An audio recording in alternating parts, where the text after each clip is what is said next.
Hello, everyone. For those of you who don't know me, my name is Matthew Wilkes. I'm the National Organiser of Labour Assembly and Arise, who are two of the partners for this session now, along with the Peace and Justice Project. Thank you to everyone who's been with us so far today. We've had over 1,500 people watching each session, and we had well over 3,500 people register in advance. So I think it is now probably the biggest online Labour Left event of the year, and that's great. I can see our speakers coming on. The lineup is slightly changed, as is always the case with these things. So Belle, rather than facilitating, will be doing a quick welcoming remark now, and then we'll go straight to after Belle to our first international guest, who is Alicia Castro. So without any further ado, I'll hand over to Belle Ribeiro-Addy, Member of Parliament for Streatham.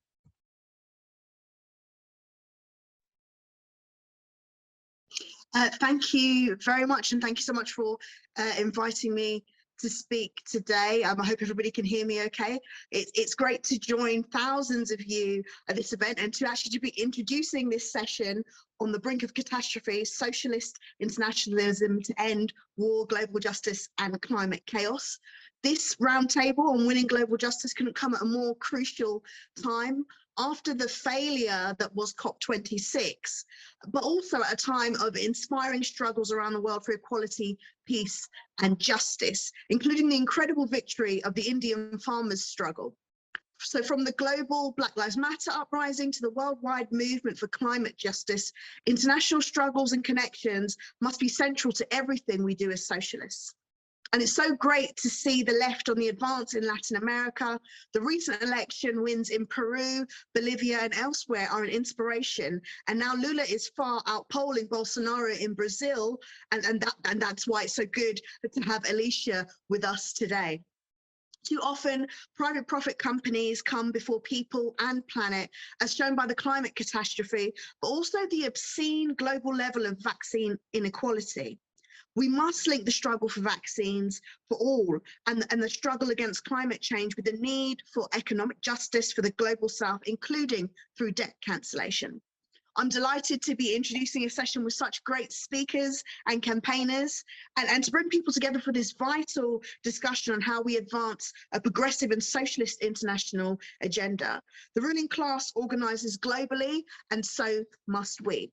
And whilst the UK's imperial past makes it hard to envisage us playing a positive role in the world, we must put forward a vision of what progressive foreign policy for Britain can look like. And on the left, we need to be clear that to win again, as our speakers will be laying out, Labour must not only be a clearly anti-austerity party, but also a clearly internationalist party for peace, not for war, for international cooperation against climate chaos and global inequality, including vaccine inequality. This means, as well as being active in Labour, we need to be active in and build links with those movements for a better world, such as Stop the War, CND, Jubilee Debt, Stand Up to Racism, and the Campaign Against Climate Change, and many, many more. And we need to firmly oppose the Tory government on all aspects of its reactionary agenda in the world. It really is a pleasure to introduce this session, and I can't wait to hear from all of our speakers. Thank you. Thank you, Belle, for that lovely introduction, and thank you for coming to join us even when your schedule got changed. It's great to have you as always. I'm not going to, having Belle do that wonderful introduction means that most of my notes in front of me are obsolete, so that's also good. Thank you though, everyone, for joining this session on the brink of catastrophe on socialist internationalism. It's an absolute honour to introduce our next speaker, who's someone I've known for many years. She's been a trade union leader, a diplomat for a progressive government here and in Venezuela on behalf of Argentina. She's also been an elected representative, and most of all, she's a global and regional voice for peace and social justice. It's an absolute pleasure to introduce Alicia Castro. Thank you very much. I'm very, very happy to join you today, and very, very pleased, muy contenta, compañeros, compañeras, friends, comrades. Might forgot that I was already ambassador to the UK and not only to Venezuela. That was between 2012 and 2015. We are now at a unique moment in history of humanity, and that's why I think this conference and this assembly is so right on time. We are in a critical moment, a crossroads of extraordinary crisis, economic and social crisis, collapse of democracies, environmental tragedy. I agree with Pope Francis when he affirms that we are facing the fragmented Third World War. The pandemic has torn the veil on two main things: the total failure of the current economic system, and secondly, the depth and violence of social inequality.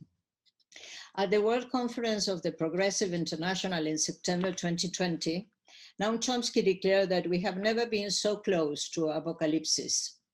Get panicked, he said.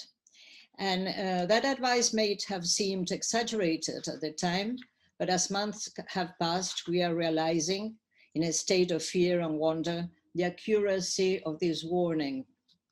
At the beginning of the pandemic, a flowery debate took place between philosophers and sociologists about the post-pandemic future and how it would be the return to the new normal.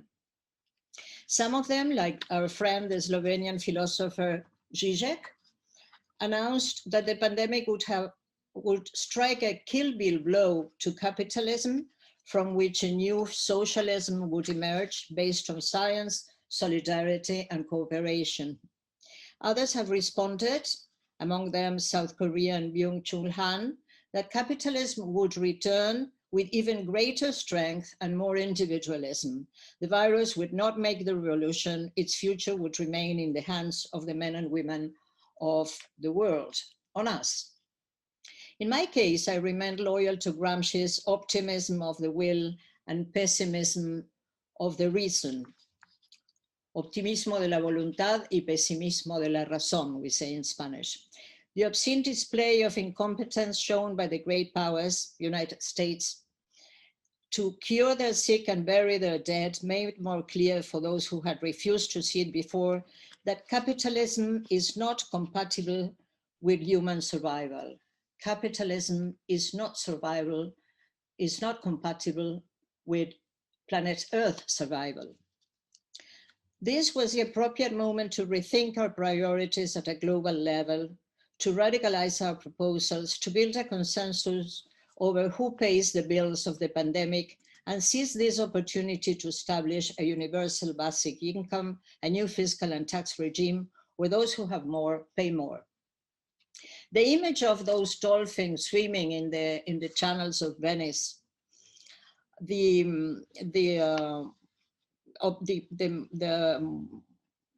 our capacity to take collective measures, such as isolating ourselves and suspending all social and economic activities to save lives, made us believe for a while that it could take other collective measures of great importance, and that it was possible to establish, with a will to repair, a reordering of moral priorities. But everything turned out to be worse than we imagined. The speed with which the contamination took place, the multiplication of deaths, and are more the result of political decisions than the nature of virus. In this traumatic moment, when thousands of persons die daily without being able to breathe or say their farewells to their families, death has become routine, and there's an active denial, a negacionismo, about the political responsibility involved in not having followed the elimination strategy or the virus zero COVID, as done by Australia, New Zealand, Vietnam, Mongolia, Islandia, Cuba, following the Chinese experience. Most politicians in Europe, notably your head of state, most politicians in America, even in Argentina, look at the polls in order to decide what to do, placing themselves in a false dichotomy between economy and health, and solving with the criteria that they believe will obtain greater approval in the media or get them votes or get them reelected. Thus, we have reached a state of affairs where it seems there is no alternative but to resign ourselves, become contaminated, and die. The priority of measures that would seem to favor the economy condemns to death millions of persons. This is the point in which we clearly see that we have reached a crisis of values, a crisis of civilization, una crisis civilizatoria. The neoliberal motto established by Thatcher and Reagan, there is no alternative, resounds everywhere. There is no alternative, capital demands, we keep production, tourism, consumption, and commerce active, even if we lose our lives. Not yours, not mine, but let die who have to die. Who have to die, die. Yanis Varoufakis believes that capitalism is metamorphosing into techno-feudalism, where the digital platforms have replaced markets as a place for obtaining private wealth. We have to take into account a huge fact. The world of money and finance is completely decoupled from the world of production. For instance, a company, Hertz, goes bankrupt, but at the same time, its shares rise on the stock market. That shows that capitalism doesn't even need consumption to survive. Capitalism neither needs workers nor consumers anymore. Latin America, as we know, is the most unequal region on the planet. The accumulation is obscene. In the midst of the pandemic, a new billionaire has emerged every 8 weeks. While millions of citizens will lose the living standards they reached in the last decade, middle-class people will be the new poor, and poorest will fall into misery. At this time of rising inequality, proposals that have long been discussed on the left are being considered around the world. The universal basic income, the reduction of the workday, early retirement, a humanistic agenda to generate more jobs and better living conditions. It is time, and this is what we think, to make great gestures of social justice and great gestures of tax justice. The question is, who pays the bill for the pandemic? That those who have the most pay more is an ethical imperative. We propose to establish a permanent and progressive tax on large fortunes, a tax on financial activities, recovering a wartime idea that extraordinary income tax to those who have profited due to the effect of the pandemic, let's say the virtual commerce sector, technology sector, pharma sector. Establish a tax on digital activity, which already represents 40% of the regional GDP. End tax havens, provide conditional public bailout packages, excluding the companies that lay off workers, operate in tax havens, have tax debts, or distribute benefits among their managers. On the contrary, in many countries, such as Argentina, we are discussing now how to pay the debt to the International Monetary Fund that the previous corrupt government contracted. We know that it can only be paid with more austerity, and that would continue to harm the poorest. To think of a new utopia, utopos, another place, we need to boost the forms of political representation, and on the other hand, we politicians have to patiently dedicate ourselves to making politics understandable with simple, very simple truths. One of my best simple truths is Chomsky's: the particular socioeconomic order imposed is the result of human decisions in human institutions. Decisions can be modified, institutions can be modified, and, if necessary, dismantled and replaced. Representative democracy is obsolete, exhausted. It does not satisfy the ambitions and basic needs of the community, which feels that its problems remain unsolved and its demands unmet. We have before us the task of building a real democracy where a well-informed people participates in the debate on the direction that policies have to take. It is necessary to dynamize the forms of political representation, to move from representative democracy to a participatory and protagonist democracy, to promote constituent processes such as we've seen in Venezuela and later in Bolivia, and will happen soon in Chile and Peru, thanks to massive popular mobilizations. In Argentina, we are currently demanding a new constitution as well. These processes allow a discussion generated from the grassroots grassroots, as we saw in the birth of the Bolivarian Revolution, where all the people were in a state of deliberation, discussing the rules of coexistence adapted to their time, the needs, and the experiences gathered in recent years, and also the new problems, the new forms of communication, the new forms of production, the new rules and the new rights. It is essential to debate at a global level a repertoire of possible alternatives, gather the strength to present them, and demand political solutions, all of us together. That is why I believe in internationalism. This is why I belong to Peace and Justice Project and to Progressive International. We have either internationalism or extinction. Gramsci used to say, every revolution is preceded by a great conversation. I hope that this Labour Assembly is winning an agenda for people and the planet and is here to promote that great conversation. The next World Summit, brothers and sisters, of Progressive International takes place in March 2022 and will take place in Argentina at the very, very end of the world, in Ushuaia, in Tierra del Fuego, Antártida e Islas del Atlántico Sur.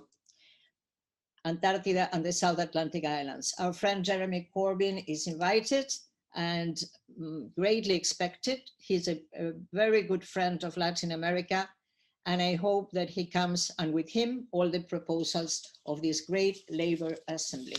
Thank you very much. Thank you, Alicia. That was absolutely wonderful. What a tour de force. And so much for us to think about, including those words from Gramsci. Before we go on to our further speakers, and I should just say now, give apologies from our comrade Yeke Kano from Ghana, who spoke at a number of our events during this COVID period. He's had a personal issue and he's unable to attend, but he sends his greetings. But before we move on to our next speaker, who will be Diane Abbott, we just got a few words from one of the organisers, Sam Brown. Yeah, hi all. If you've not seen me before, my name's Sam. I'm one of the activists of the Labour Assembly Against Austerity. I've got 5 things for you to do. The first thing, and probably most important thing, is to help us. We need funds, and that means donations. We're entirely funded from donations. That's how we put events like this on today. So please donate. The link will be posted in the chat as I'm speaking. So that's the first thing. Thing number 1.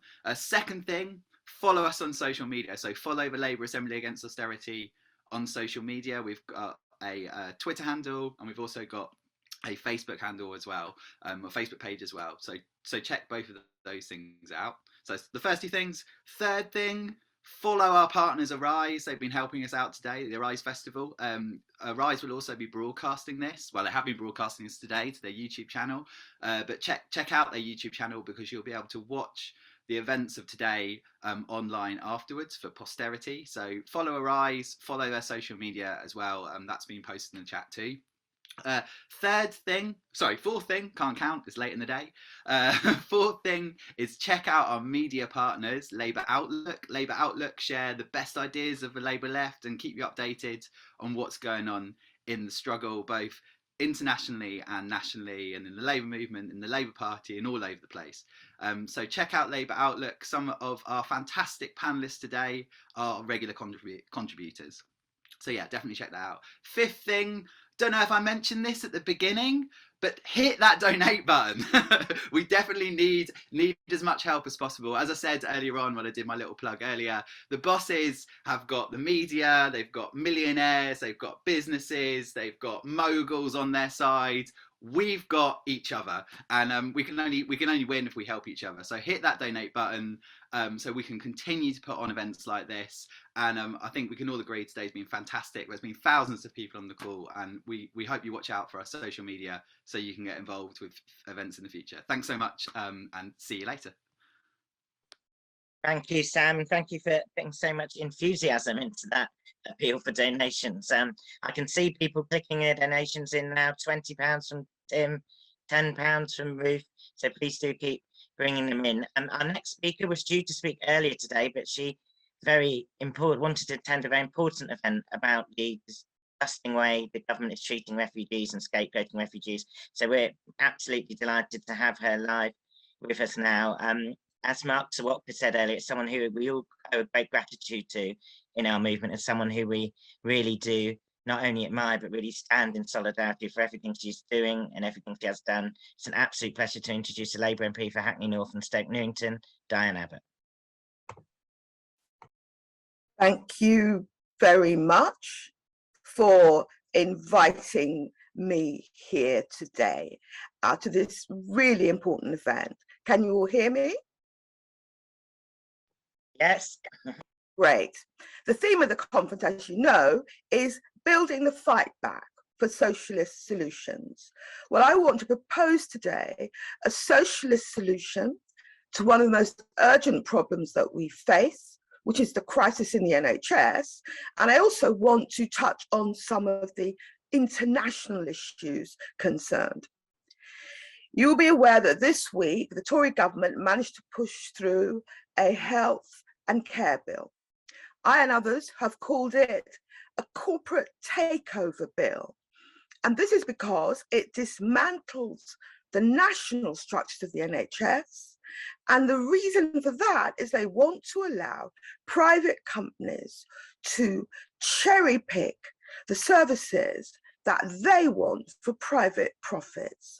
This will mean worse services, higher charges, higher health insurance costs. The NHS is clearly in crisis. This bill will do nothing about that. We've already reached a point where there are 6 million people on waiting lists, the highest ever. We've also seen ambulances queuing around the block because there are no beds. We've seen reports of ambulances being sent out because the wards are already full. The Royal College of Emergency Medicine has just revealed that over 90% of NHS clinical directors report that there have been delays in admitting patients from ambulances in many days. Over 60% of clinical directors say this is happening every day. One of the causes of this crisis is a long-term failure in the recruitment and retention of NHS staff. This is because NHS staff is pitifully low and conditions are dreadful. Of course, the effects of the pandemic have also been a huge factor in this latest cycle of the crisis. But the severity of the pandemic is in itself a product of the government's vaccine-only policy, combined with opposition to mitigating measures which might prevent the spread of infection. This has all put huge pressure on hospitals. The NHS has no spare capacity to begin with and is now forced to deal with the pandemic. The government policy is not really to support the virus, suppressing it. The recent emergence of a potentially dangerous new virus variant is a global threat, and not just to the African countries, particularly South Africa where it's emerged, but this virus will be able to spread internationally. The government did have a choice to help suppress the virus internationally, but chose not to do it. In particular, it had the choice of waiving the patents on vaccines, but chose not to do it. This is what many African countries asked for, but it was Britain and Germany and the US which refused to waive patents because they were more concerned about helping Big Pharma make its big profits than helping people to fight the virus internationally. The legislation should have addressed this, but it didn't. This whole shambles is made worse by the failure to tackle the crisis in social care. There is no increased capacity in social care in their plan at all. One consequence will be the exit door from the NHS will remain jammed shut. This is a government which is mired in corruption, that is focused on benefiting the rich and private healthcare and insurance policies at the expense of those of us who rely on the NHS. So what can we do? It's already been reported that overworked GPs in England have voted to take some form of industrial action. Any demands for increased pay or demands for extra staff should be fully supported. Greater funding and staffing are needed right now to cope with the crisis. For instance, there should be a sharp increase in pay for nurses. Labour elected officials should also announce that they will cooperate not only with public bodies and not only with the private sector, but also to the representatives of the private sector. Most importantly, the Labour leadership could announce that it will renationalise any part of the NHS which the Tories sell off when we come back to office. Not only would this be a huge vote winner, but it would also halt the privatisation drive in its tracks. We cannot give up this fight for our NHS. And this could be a model for how we fight back, mobilising communities, unions, campaign groups to oppose the sell-off, opposing more austerity, opposing increasing authoritarianism, and crucially, demanding what the Labour leadership does what is right and what is popular, by backing the people of this country against the Tory government, but also arguing for the international international work, working with poorer countries all over the world to check the spread of the infection worldwide. So we are in a struggle with this Tory government. One of the biggest struggles is the continuing rise of infection, but the answer to it is to take the action that I have spoken about nationally, and also to look at the international picture and see what we can do to support people fighting infections internationally. Thank you very much. Thank you, Diane. And I thought that was very useful for us in terms of linking some of the issues and discussions we're having here with some of the important global justice issues around the world today. Alicia also mentioned about governments who have not tried to eliminate the virus in their countries or push down the levels, and who haven't provided the sort of support needed to communities to do that as well in terms of financial and other support. And if you look at governments around the world, there aren't many clearer political dividing lines. And if you look in Latin America and elsewhere at the responses to the COVID crisis, on the one hand, you have the response of Bolsonaro in Brazil, which is sort of denial to start with that it even existed, and then just let it rip, compared with other countries taking great measures to try and vaccinate people quickly to try and prevent the spread of the virus, and so on, as Alicia went into. And it's also not just the vaccine, but so many issues now where we have to be working together. And Dan is right that Labour as a party needs to be an internationalist party, stand against war, for socialist solutions to climate change, and for global equality, or it is nothing in the world we live in today. On that note, it's great to introduce our next speaker. She has spoken at a number of our events in the last few years, and we hope to see her in real life in the UK at some point again soon, like we used to. She is a French National Assembly member, someone who's led the way in providing legislation in France, legislative ideas for protecting working people in France, and someone who's a great speaker against racism, against war, and for socialism and justice. Absolute pleasure to introduce Danièle Obono. Thank you.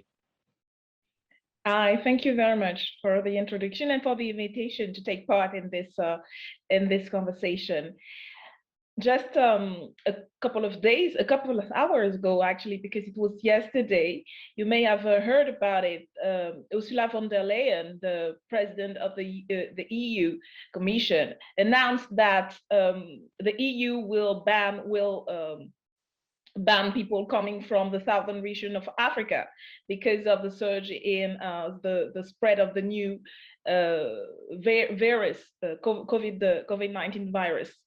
You know, this is the same EU Commission that actually still oppose the TRIPS waiver. It's been over a year now that South Africa and India have been asking for the TRIPS waiver on the COVID-19 vaccine, and the European Union is still opposing it. So you have this absolutely irrational reaction, which is that the European Union is one of the main blocks on the road to recovering from the pandemic, from the world to recover from the pandemic, because the idea is that they can't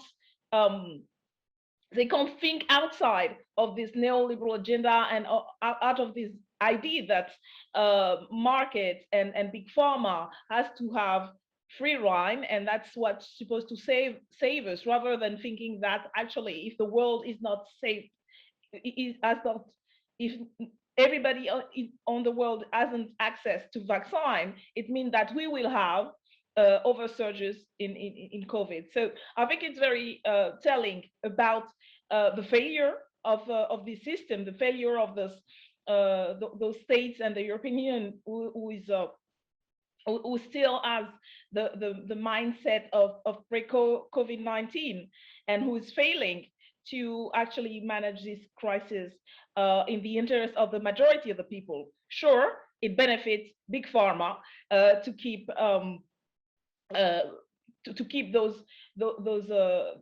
these trips and those patents on vaccine, but it doesn't benefit neither European people nor people around the world.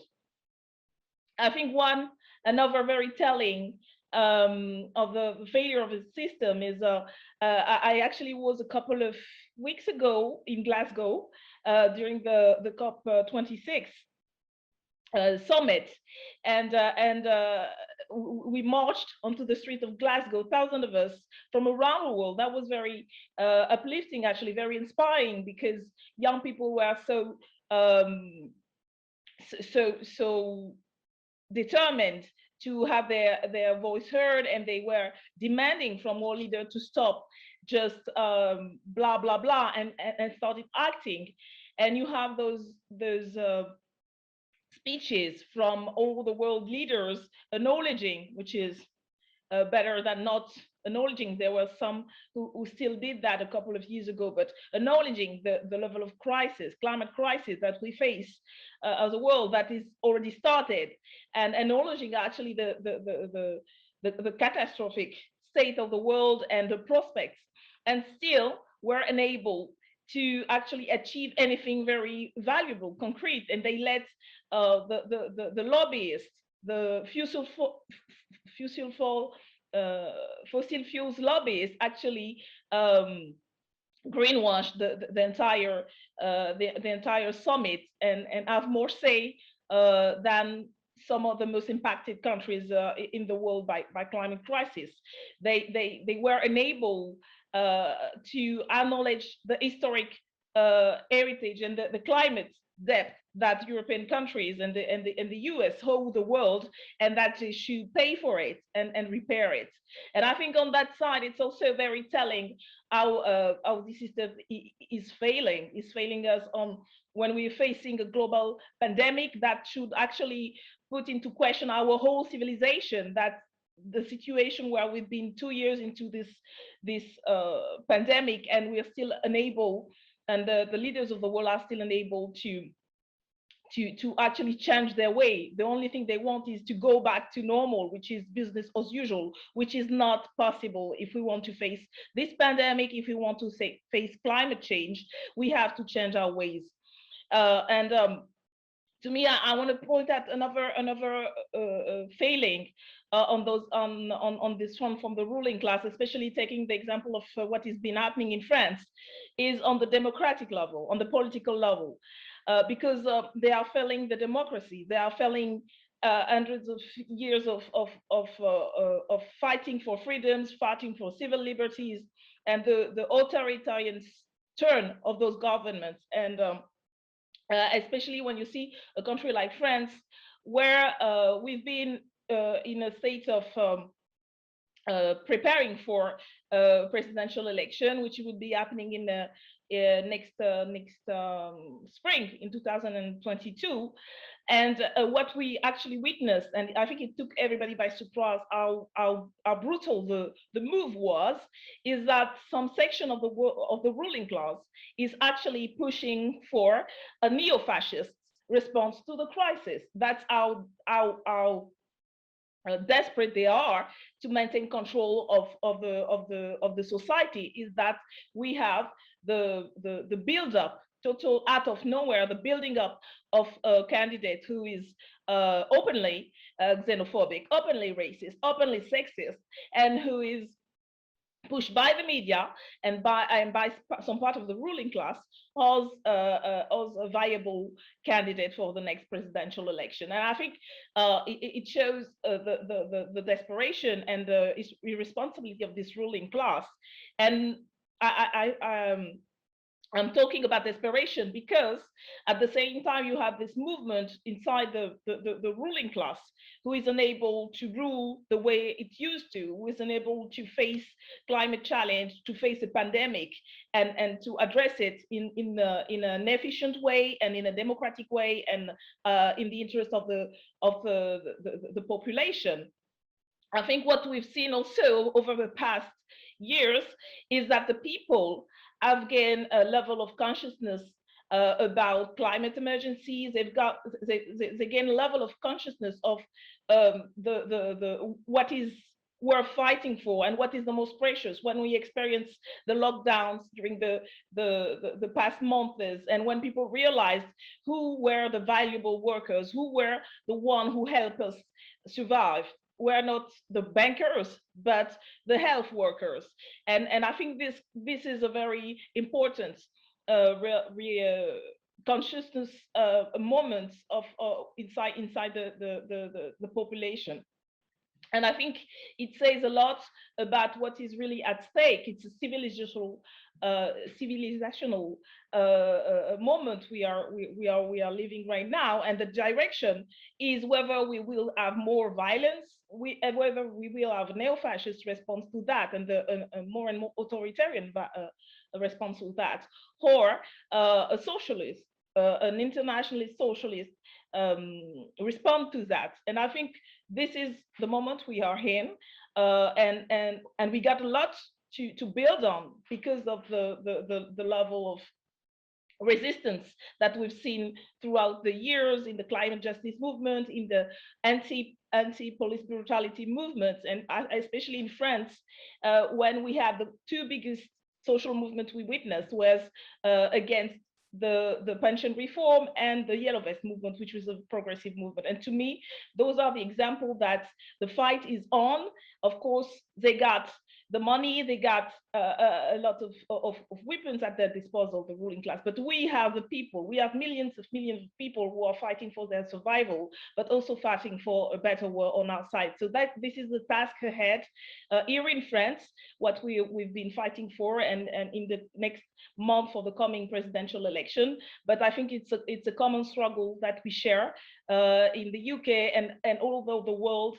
And it's a great pleasure to be part of this discussion and conversation to strengthen our relationships in this fight. Thank you, Danièle.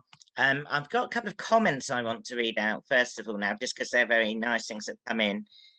Someone's praising Cuba for their work on developing vaccines and saying how ironic the blockade is at this time. I've also got a nice one here specifically addressed to Danièle from someone called Ian, who says, "You won't remember, but I was sitting near to you at a People's Assembly meeting in Glasgow earlier this month at COP26. You were brilliant then in your yellow vest, and I've really enjoyed your contribution now." Then in terms of what I'd like to do now, before we move on to the last two speakers, is I'm going to ask each of the panelists we've heard from so far one question, just to mix up the format a little bit and make it a bit more interactive so we aren't all talking. And I'm going to do them in the same order that people's spoken. So the first question I have here is for Alicia, and it's from someone called Eric on Zoom, and it's as follows. As the solutions to our problems seem to be increasingly needing either local or international action, is the nation state as the primary focus of our political activity now obsolete? Quite a big one there, Alicia, but I think one you're quite well qualified to look at. Over to you. Well, Eric, no, national state is still the focus of our political activity normally. because we can address the nation state in more direct forms. That's what we, and that's what we need also, new constitutions that allow, for instance, some institutions, for instance, the ability to revoke mandates at the midterm. That is also a very good weapon to control and to make governments more active in giving responses. But we need internationalism, not only to get examples and ideas, but also to give strength. And in labor union movements, for instance, what happens everywhere, something that the worst things that happen somewhere, they're going to come and get you. So it's very important. I also belonged for many years to the International Transport Workers Union that is based in London, had its headquarters in London. That's why I met Jeremy many years ago. But we need to think globally and act locally. Thank you, Alicia. I think I very much agree with that. But I do think what's interesting is how many people today are bringing up in a conversation in Britain earlier as well, what we should be doing in regional and local government as a Labour movement and the left. And obviously, when we've been locked out of national government for so long here, it makes sense that people are looking for that. Next, I'm going to bring in Diane. I had a question come in for you, Diane, on Facebook. And the question is quite specific. It says, earlier this week, you said on social media that it was good for Labour to criticise the government's sort of mishandling, I'm paraphrasing a bit here, but mishandling of the refugee crisis. But what do you think positively Labour should be arguing for in this situation, especially when we obviously have a French speaker on the call as well? Well, first of all, can you hear me? Yes. Yeah, well, first of all, we should be arguing for the Home Secretary Priti Patel to stop some of the stupid ideas she's been trying to peddle, like a wave machine, which is designed to, I don't know, make the boats turn around, trying to stop the boats mid-channel, taking the asylum seekers that try and come across and are successful in coming across, taking them to countries like Albania to be processed, which would cost millions and would just be ridiculous. So if we can end the stupid ideas, if we can if we can stop talking about an asylum crisis, overall, the numbers of asylum seekers come to this country has dropped 4% in the past 12 months. And we take far fewer from France and Germany and the countries actually adjoining the regions where they have a lot of asylum seekers.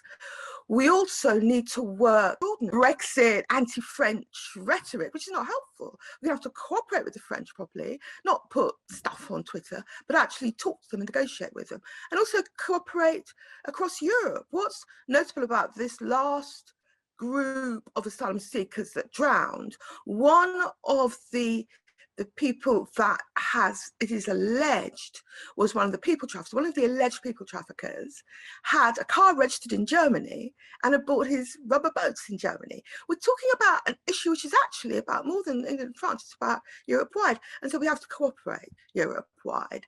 And finally, we have to try and create more safe and legal routes. Like we need to bring back the DUB scheme, which was a way of bringing asylum seeker children, refugee children who were unaccompanied, helping them to enter the country.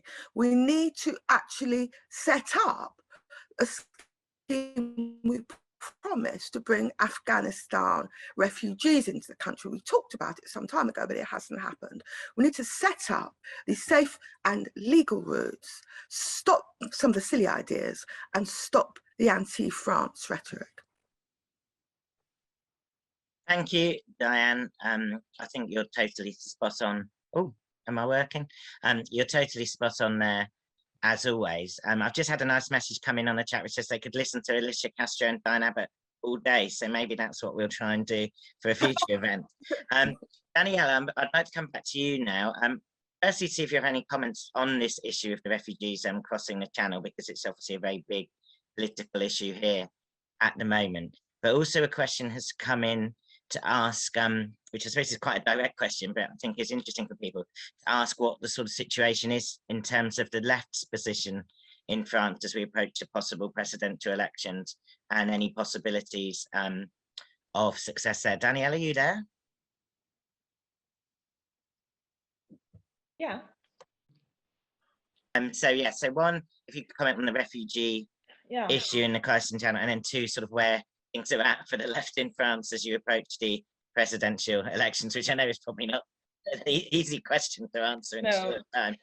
No, about the refugee crisis, it's been 4 years, it's been decades of anti-migrant policies and measures being enforced by the government, and the catastrophic death of about 30 people a couple of days ago is just one example of the many ways our government and the EU governments are actually killing those people by making it even harder and harder for people to simply, be given refuge. So we've also had a very strong and important solidarity movement. You may have heard there've been a hunger strike in Calais by 3 activists that have been they finally ended up their hunger strike, but they're still part of the movement, calling out the government for their responsibility and saying that those people died because our government let them die and pushed them to use those very dangerous ways to try to reach the UK and to try to find peace and help. So and what is very important, that the solidarity movement is still very strong, and we've been able to push the government and show French people that the rhetoric of hard stand on immigration issue only leads to people dying, and that's actually a dead end for everyone.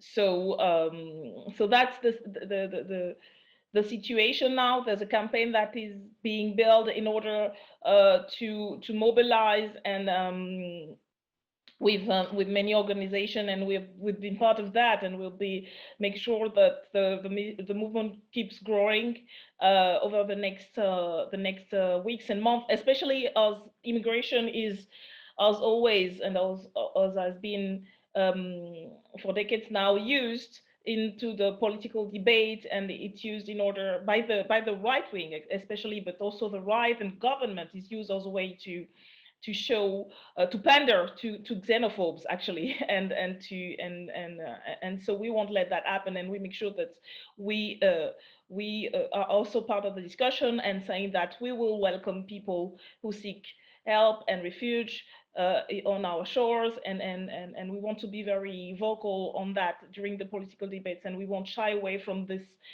conversation and be really on the offensive on that issue.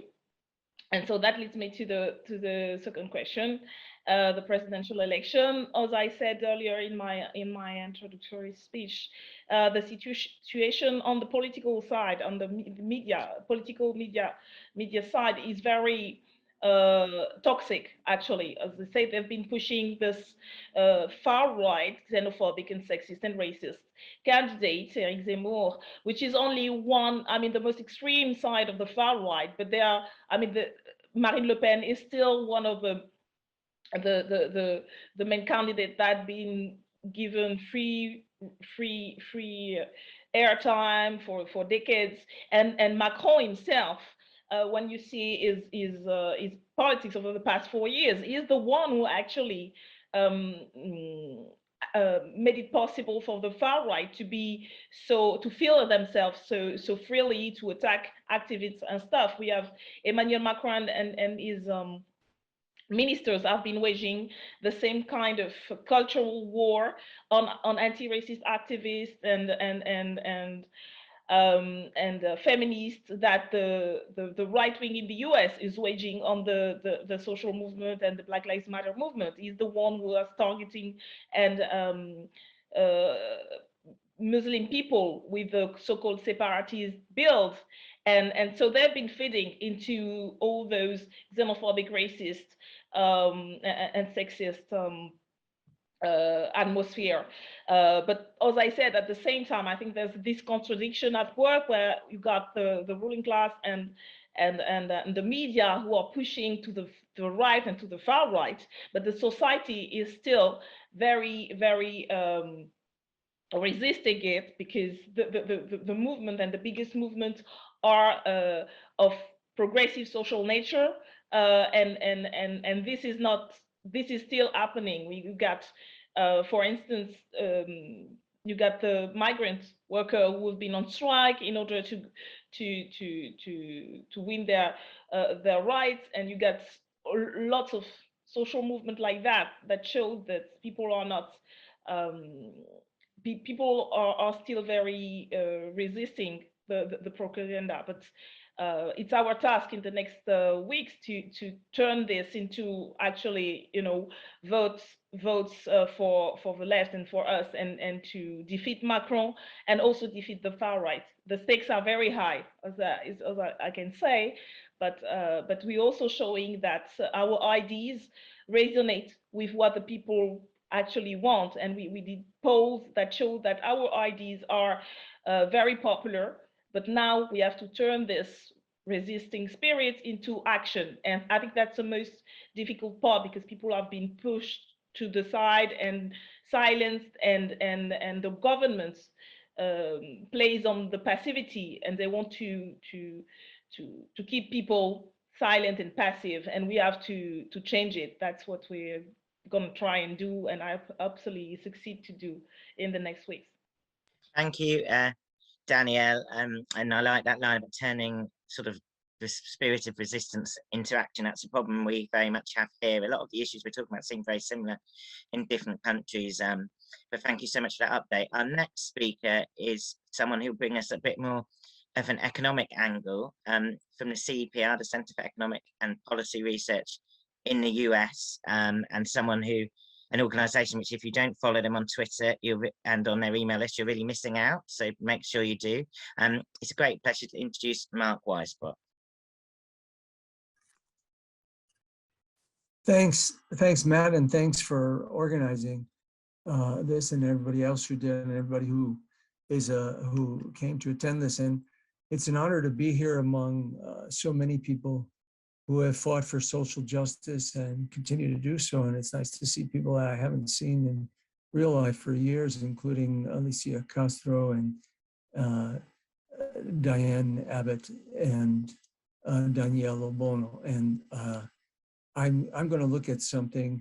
It's an ongoing struggle that doesn't get much attention, but I think it's important actually for several reasons. Most importantly, because there are so many lives at stake, and also because I think it shows some important things about the fight for harm reduction and even structural change potentially at these multilateral institutions, including the most powerful, which is the International Monetary Fund.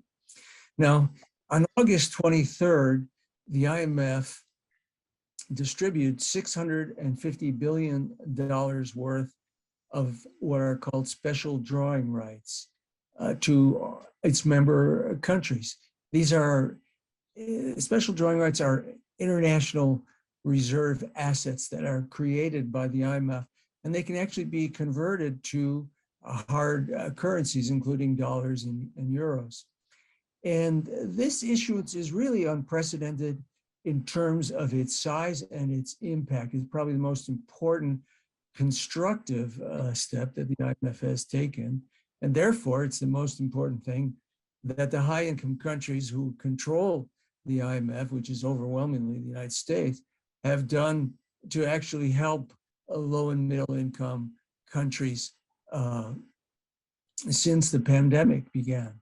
And don't get me wrong, I mean, I've been fighting the IMF for more than 20 years, and And as for right now, I mean, it's still disgraceful that the high-income country governments have done not only so little to help the rest of the world since the pandemic began, but they, as a couple of people have already mentioned, that it's much more disgraceful. These governments have used their control over vaccine production to actually prevent developing countries from producing life-saving vaccines that so many people desperately need. And I'm sure other people will talk about it more or have today. But you know, Biden actually made a statement yesterday where he finally said something that, you know, he had supported the TRIPS, the intellectual property waiver at the WTO, and he was going to get involved, but he hasn't done anything since April. And so, and that, you know, hopefully there will be more pressure. But those of us who care about the 6 billion people on the planet who don't live in these high income countries have to take advantage, I think, of any opportunity to reduce the harm that is caused by this fundamentally unjust economic and political order. And I don't think I have to convince people here of that. But this is the same political economic order that has held back access to vaccines for much of the world. So the issuance of SDRs will probably save, this issuance that already happened will probably save hundreds of thousands of lives throughout the world. And partly this is because it increases the capacity of many developing countries to deal with COVID itself. But millions of people also die from the economic effects of the world recession and disruptions caused by the pandemic recession and the very uneven recovery, which you all know about, that's happening right now. So the World Food Program in June estimated that the number of people who were acutely food insecure or at high risk increased by more than 120 million people in 2021. This is an 81% increase over the last year. And this results in very many deaths because malnutrition is mostly, it's much more disproportionately among children because malnutrition increases the number of preventable deaths from other causes among children. So these international reserve assets save lives because they help prevent economic crises, including balance of payments and debt crises, and they can be used to pay off debt to the IMF also, but they also can be converted to hard currency to pay for essential imports, including vaccines, medicine, food, infrastructure needed for safe water and many other things. And here's the thing that's really different about them for the IMF or any of these multilateral institutions, they're not loans. They don't have to be paid back. And unlike almost all IMF loans, they don't have, or disbursement, they don't have any conditions attached to them. So those who are familiar with the macroeconomic policy conditions attached to IMF lending for decades will know how important this is and what a big difference it makes for the net impact of this distribution. And we're not the only ones to notice how different this whole distribution is from typical IMF programs in lending, which you know, generally carry conditions on what the borrowing country's economic policies will be. The IMF is normally a neo-colonial institution in many important ways. It has 190 member countries, but it's controlled by the high-income countries and overwhelmingly by the US government, because Europe almost always defers to the US. And together, the high-income group of countries has 60% of the vote. So the IMF governing bodies normally don't even vote. They just reach agreement with the US having a veto over decisions. And in fact, for example, the managing director, Kristalina Georgieva, first proposed this issuance of SDRs in March of 2020 in response to the pandemic. And she said that the needs of developing countries are at least $2.5 trillion worth. And the Trump administration, which was Treasury Secretary Mnuchin, immediately rejected the idea of any issuance, and that was the end of it at the discussion of the IMF. Now, just a little bit more detail, the US Congress can overrule the Treasury Department, which is normally in charge of the IMF, unfortunately. And so a number of organizations, including mine, went to Congress, and it ended up being over 100 organizations representing tens of millions of people and demanding trillions of dollars of issuance. And the US House of Representatives actually passed legislation for 2.8 trillion worth of these SDRs. The Republicans blocked it in the Senate. Now, the fight is, it brought a lot more attention to the issue and support among the Democrats in Congress. And so when Biden took office, the Treasury supported an issuance of $650 billion, which is, it's the most that Treasury can actually vote for at the IMF without the Congress permission. So that happened in August. And because right away, as soon as Treasury agreed, all the rest of the world pretty much was in favor of it. But this fight continues because the developing world needs so much more. And the US House has already now passed legislation again this year for the US government to support another 1.5 trillion worth. And the thing about the SDRs also is they don't cost any government anything, not even the US government. It's very similar in some ways, important ways, to the quantitative easing that central banks have done since the pandemic. The US Federal Reserve, for example, has created more than $3.6 trillion since the pandemic began. The European Union has created trillions in quantitative easing of euros. And so the IMF is not a world central bank. There's no world currency, but the rules and arrangements of special drawing rights, as I described, they allow it to provide some similar help to the world economy. And the high-income countries have other, they've spent trillions of dollars on expansionary fiscal policy. The U.S. has run unprecedented deficits, 15% of GDP last year, 12.4% this year.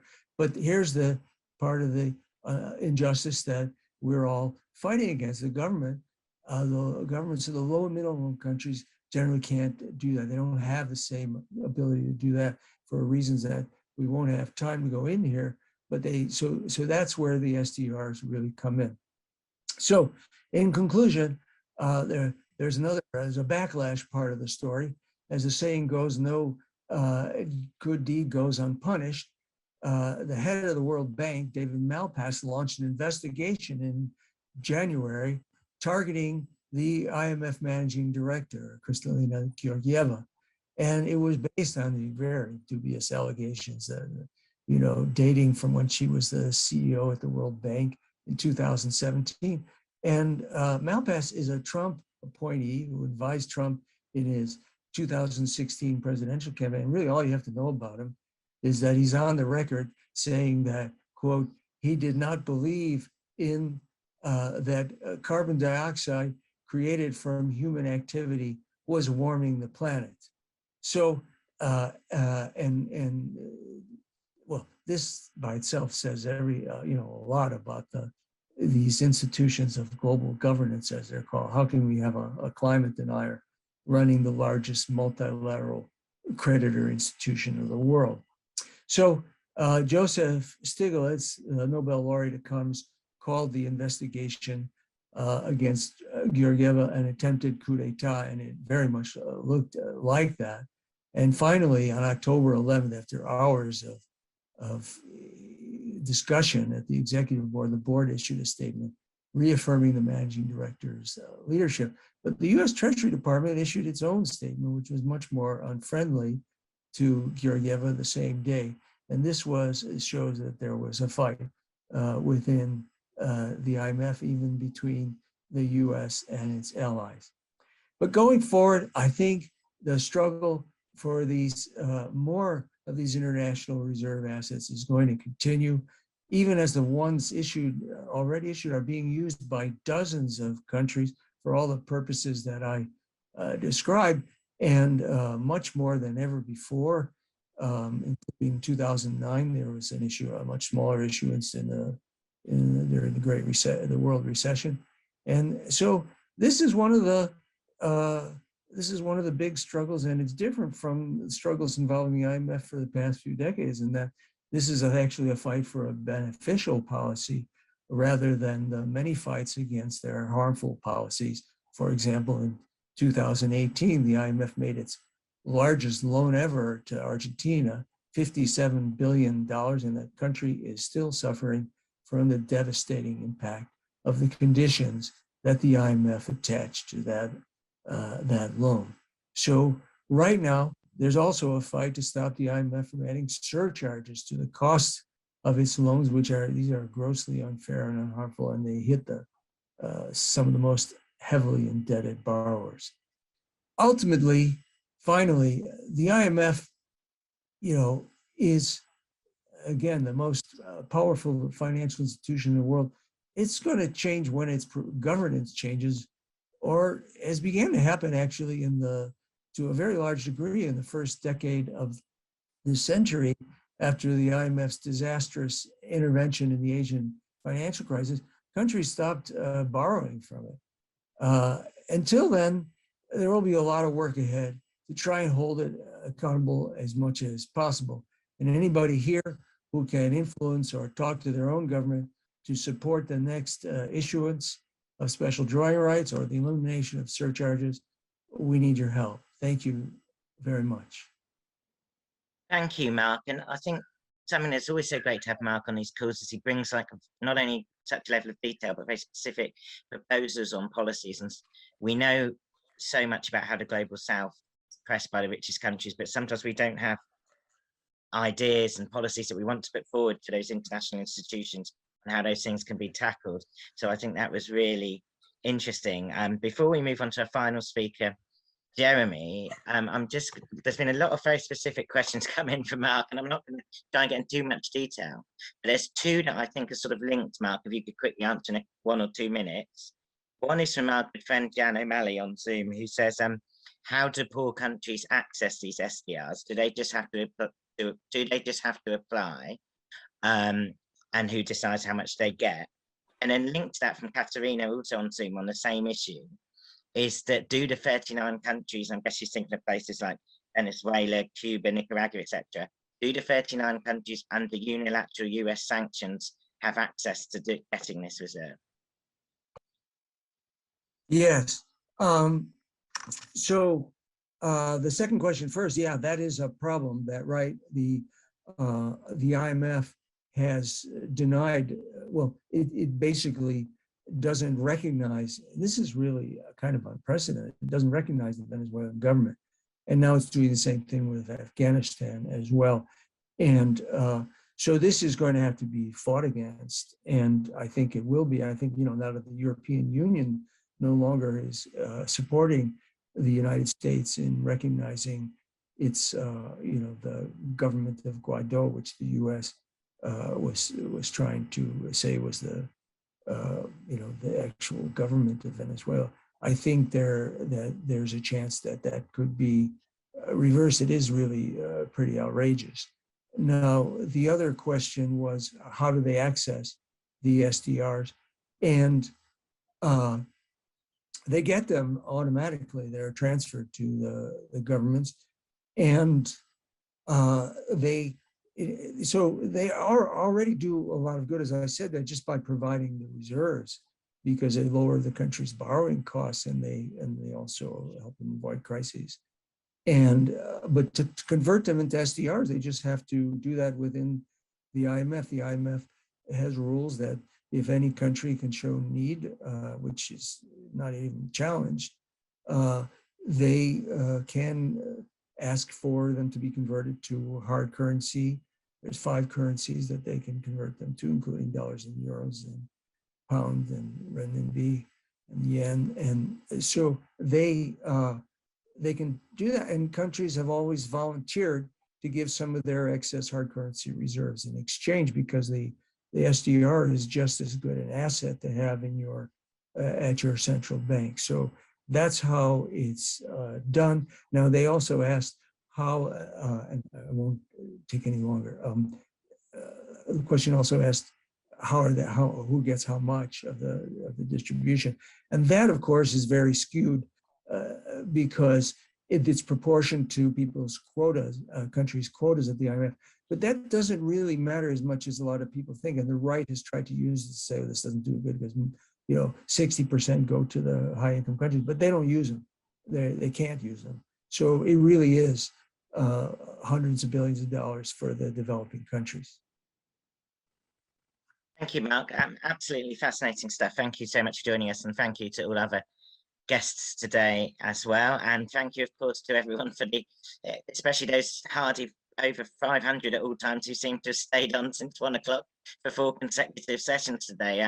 But we've had thousands of different people watching throughout the day, and we know thousands more will be watching later. So as I said earlier, I think this is probably the biggest Labour Left event sometime, and it's been great to have so many people here. We've got our one speaker left, who I know a lot of you will be have tuned in for. Just very quickly again, thank you so much to everyone who has donated, and also I should say thank you to the people who donate when they buy their ticket, because obviously we always ask for donations during the event, but a lot of people give very generously before the event, and that's very much appreciated too. If you can give a donation you haven't done yet, there is still time, and we have nearly hit £500 in donations during the day, so if you can put £25 or anything you can afford in, that really is appreciated. I'd also like to take this opportunity to thank all the different groups that have partnered sessions today. Arise Festival, Peace and Justice Project, Labour Outlook, Momentum, CLPD. I'm sure I've missed some out, but thank you to everyone. And also like to take this opportunity to thank all our volunteers who've helped today. Patrick, Sam, Ben F, Ben H and Ben S. As people know, we have a lot of Bens in our little group of volunteers. Sean, and all the people who have volunteered to help promote things, even if they're not with us today, like Sean, Amy and George. It's great to have a team of volunteers. So ably led by Patrick doing so much. Not an easy job for Jeremy now. We've discussed the IMF, we've discussed the global rise to the far right, we've discussed whether the nation state's still relevant, we've discussed COP26, we've discussed the refugee crisis. It's certainly been a wide-ranging discussion, but I don't know anyone better to sum up such a day's event and to talk us through all the great work he's doing. An absolute privilege to introduce Jeremy Corbyn.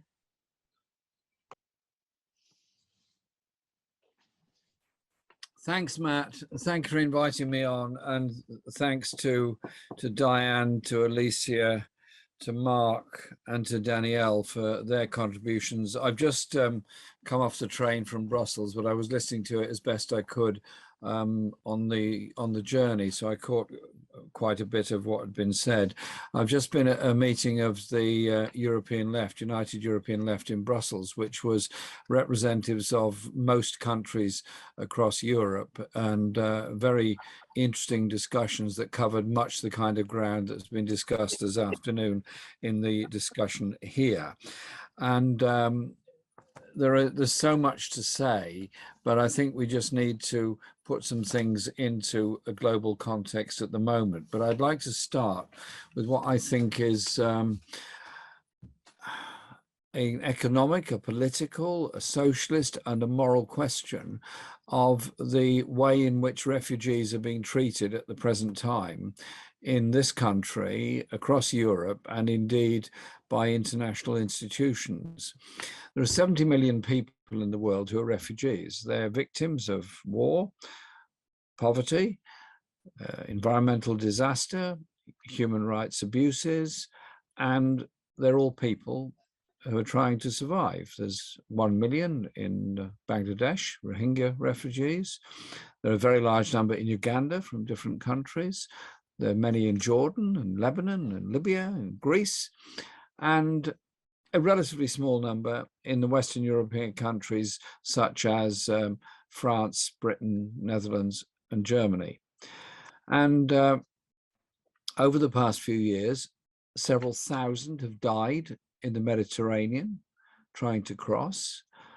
A number are now dying, literally dying in front of our eyes on the border between Belarus and Poland, where the response of Poland has been to build a very strong frontier and has created a kind of total exclusion zone alongside that frontier, which even Council of Europe observers were not allowed to go beyond to observe what was happening there. 7 people died in horrible circumstances in a frozen forest on the border. And then 27 died in a dinghy in the Channel a couple of days ago. And the response is so cold, so nasty, and so unpleasant, it beggars belief that we're saying the important thing to do now is to put up more defences against refugees and prosecute the people traffickers. Well, I'm not here to defend people traffickers any more than anybody else is. And when Diane was our Shadow Home Secretary, she would certainly not have defended them, but she would have said, and I'm sure she would agree with this, that what we've done by preventing asylum seekers exercising their legal rights is create a market for the people traffickers. So when the history of this part of the 21st century is written, it's going to be pretty brutal on those politicians that deliberately exploited the problems that individual refugees have in order to create racism within our society and create division within our society. So hats off to those people that held vigil events last night and today in various parts of Europe and on many of the seaside towns on the south coast of England. Particularly, I saw pictures of a wonderful one in Hastings, organised by Maya Evans, who's a councillor in Hastings. And so I just think that we've got to approach this with a sense of humanity and of solidarity. Solidarity with those organizations in Poland, in France, Germany, Netherlands, here, many other places, Italy as well, of course, that are doing their best to support and help refugees and stand up against this horrible narrative, which is blaming them for all the problems we've got, because that feeds straight into the racism and the rise of the far right, AfD in Germany, far-right organizations in Britain, Netherlands, and France, because the danger of the rise of the far right is that it drags with it the centre ground political parties, and sadly, many socialist parties across Europe who should know better end up conceding the ground on this. The issue is, why are people forced to seek asylum in the first place? That means examine what we've done with the wars we've done in Iraq and Afghanistan and the bombing of Libya and Syria.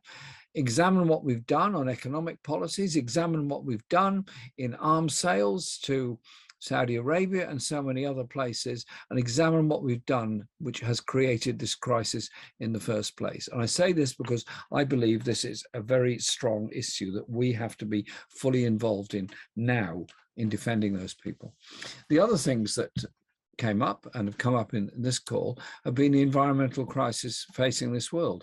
I was in Glasgow for COP26 and the outcome was beyond disappointing, but actually quite predictable, because what we found was huge doses of greenwash were being applied.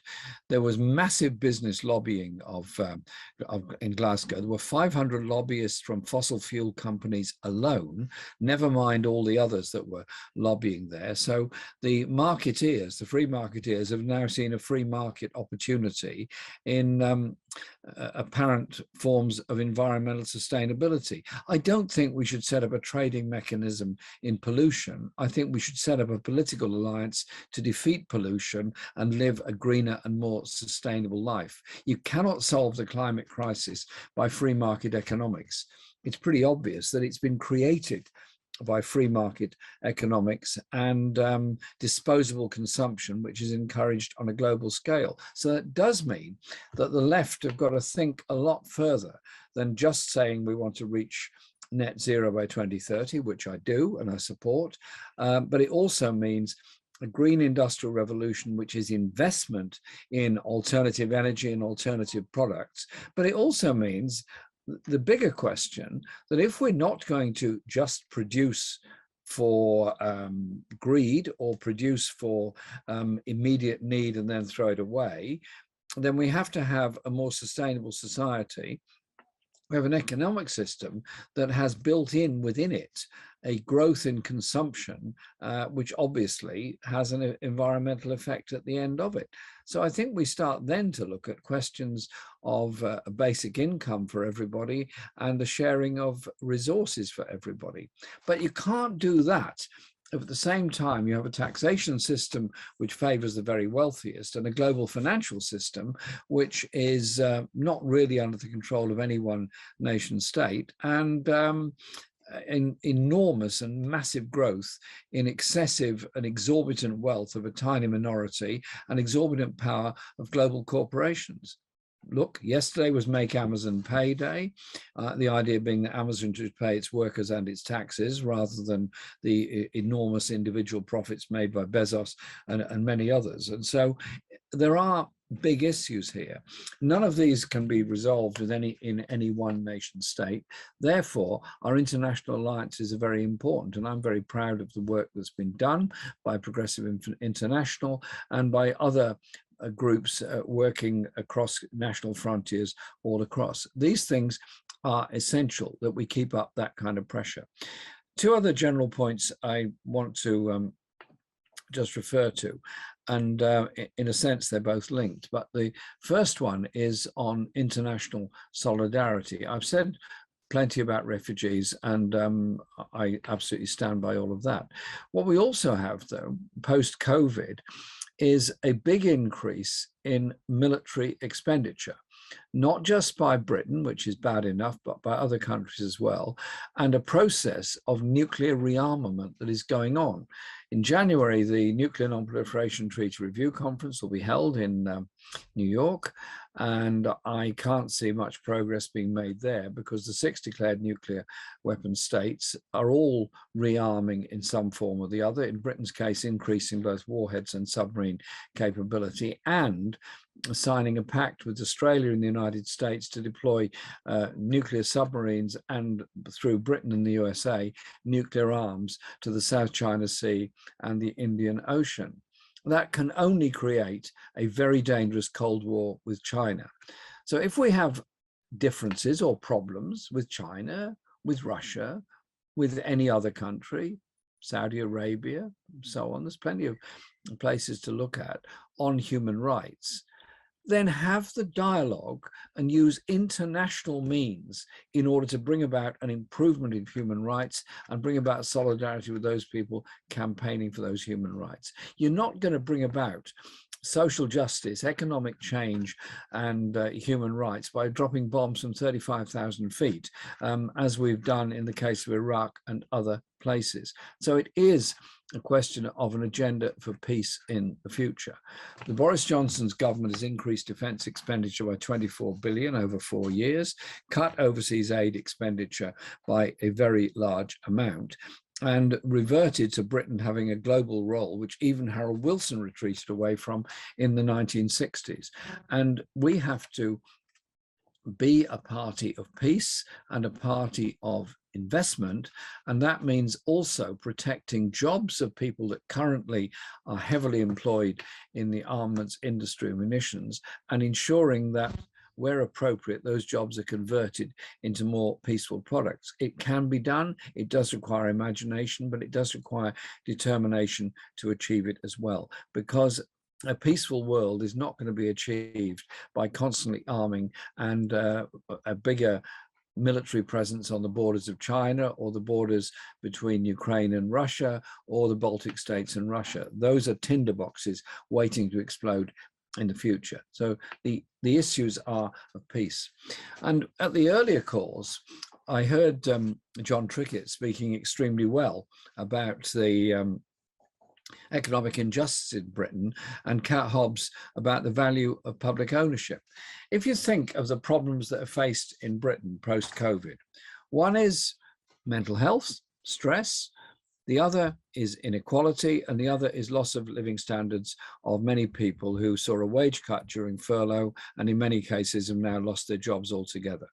The employers have responded with fire and rehire, which is damaging work conditions and opportunities, and it is, as ever, women, particularly women of colour, and Black and minority ethnic communities have suffered the most as a result of this, with increasing poverty and unemployment in some of the inner city areas of Britain. And so it is about an investment-led economy. Everything that John McDonnell put forward in the last election manifesto and put forward as an alternative economic strategy has turned out to be absolutely right. Absolutely right on the need for a national investment bank, for regional investment banks to deal with regional inequality, and for much more investment in sustainable infrastructure projects. The government is systematically turning its back on all of those. And so it is about defending the policies we've got. Can anyone now say that public ownership of the water companies is not the right thing to do? Public ownership of water, which is pouring sewage into our rivers, polluting our rivers and our seas, and therefore destroying habitat, destroying fish, and at the end of the day, actually poisoning all of us. And so a serious campaign ought to be for public ownership under community control. That means unions, it means local authorities, it means local environment people, it means people that know and understand the water industry actually being in charge of it, rather than some distant hedge fund that are only interested in the returns and not investing. You could say the same for Royal Mail, you could say the same for the transport companies, both in bus and rail. The case for public ownership is absolutely overwhelming, and we should never retreat and run away from it, because that has to be the right way forward. I want this government to be defeated. I want there to be a much stronger global force for the left and for social justice around the world. Let's take inspiration from the way in which the people of Bolivia fought back against a legal coup against them, from the way in which the people of Chile are now campaigning to try and win the presidential election to prevent a return to the Pinochet years, the way Lula is campaigning to win back the presidency in Brazil, and the way in which people all over the world, and indeed all over Europe, are campaigning. And that's why I was inspired by many of the people I met over the last few days in Brussels. So it's up to us to do the campaigning. The mainstream media won't do it for us. We have the ability to communicate with each other, but we'll only do it if we're connected with those communities that are demanding social justice. And that is what we have to do.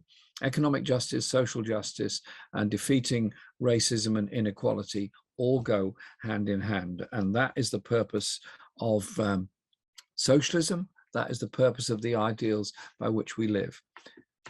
We achieve change by inspiring people, by inspiring them through the way in which their history of their communities is taught, the way in which we understand global history, and by artistic endeavor, by creativity, by art and by music. Socialist ideas are exciting. Communities are exciting.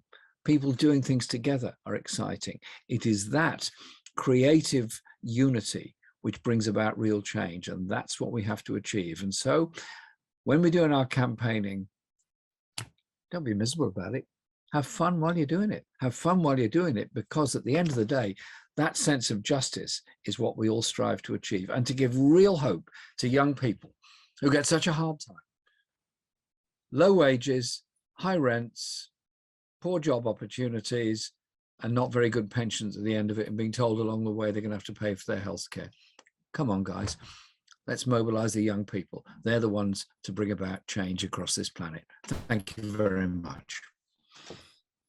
Thank you so much, Jeremy. And isn't it wonderful to hear such hope and such positivity from someone who's faced so many years of attacks, and they keep on coming. You see them every day, and they're not nonsense in the media and elsewhere. And also see people having to apologize, which is of course a big don't worry, Matt, I thrive on them. Isn't it great to see him still campaigning so much and so positive? And isn't it great to end today's event with Jeremy, Mark, Diane, Danièle, Alicia and Belle in that wonderful global panel? And thank you to everyone who's joined us all day. Just a few final plugs. Yeah, I know people get fed up with this, but if you haven't donated, please do consider. Please do also come to the Richard Bergen event that Arise is helping him with on the legacy of Tony Benn and the relevance of his ideas today in December. And most of all, please do keep in touch and keep supporting these events. Thank you, everyone. Goodbye.